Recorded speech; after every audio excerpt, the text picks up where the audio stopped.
I want to tell you a story about a man in a hat. This man was born on August 20th, 1947. He was like any other young boy growing up in the South. He had a mother and a father, but at an early age, his father was taken from him.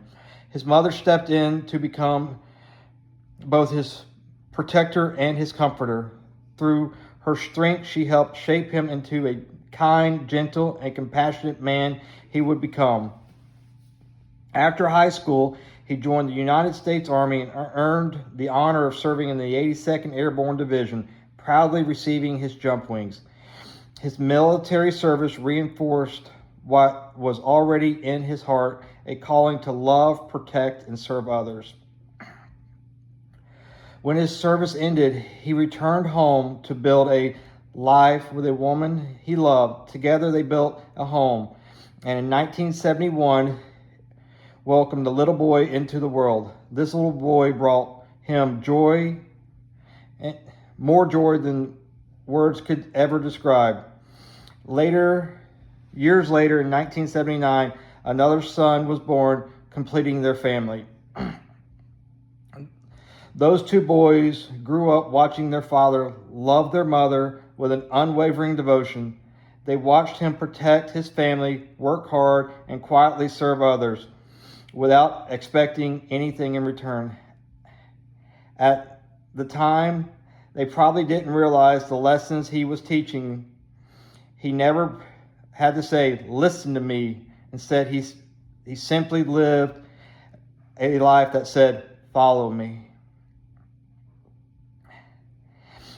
As the years passed, those boys became men and built families of their own. Their oldest son was blessed with two beautiful daughters, and the youngest son was blessed with two incredible boys. To him, there were no favorites. He loved every grandchild equally, completely, and unconditionally. More than anything, he taught us what it meant to simply show up. If someone needed help, he was there. He was always giving and never asking anything in return. He understood something that many people spend a lifetime trying to learn, that the greatest joy is found in the receiving, in the giving and not the receiving. That's where love truly lives. He was incredibly proud of his sons and the lives that they built, not because their lives were perfect, but because they were blessed. Even after retirement, he continued to work, serve, and encourage the fellowship of others. He wanted to help people build lives filled with purpose, faith, and love. As you hear the story, some of you may think, "God." Others may not immediately make the connection, but I believe angels walk among us, often without us ever realizing it. If you were ever fortunate enough to live around Cumming, Georgia, you may have seen a man wearing a hat. It was easy to recognize because of the wings on the front of the hat of the 82nd Airborne.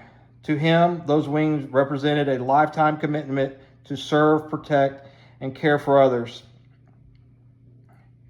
You may not know Jesus, or maybe you do, but if you met the man in the hat, I believe you met an angel.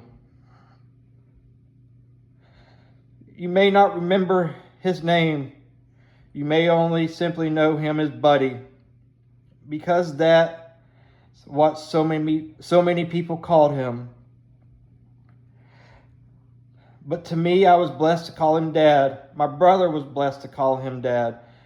Our wives were blessed to call him Father, because he loved each of them as they were his own daughters. His grandchildren were blessed to call him Pop.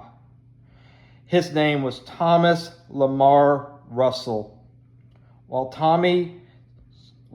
Tommy's service here on earth has come to an end, I believe his service has not. Today he watches over us all from heaven, serving and protecting us with more strength than he's ever had before. So remember the man in the hat. Remember that angels really do walk among us. So sometimes their wings aren't visible, but with this man, they were.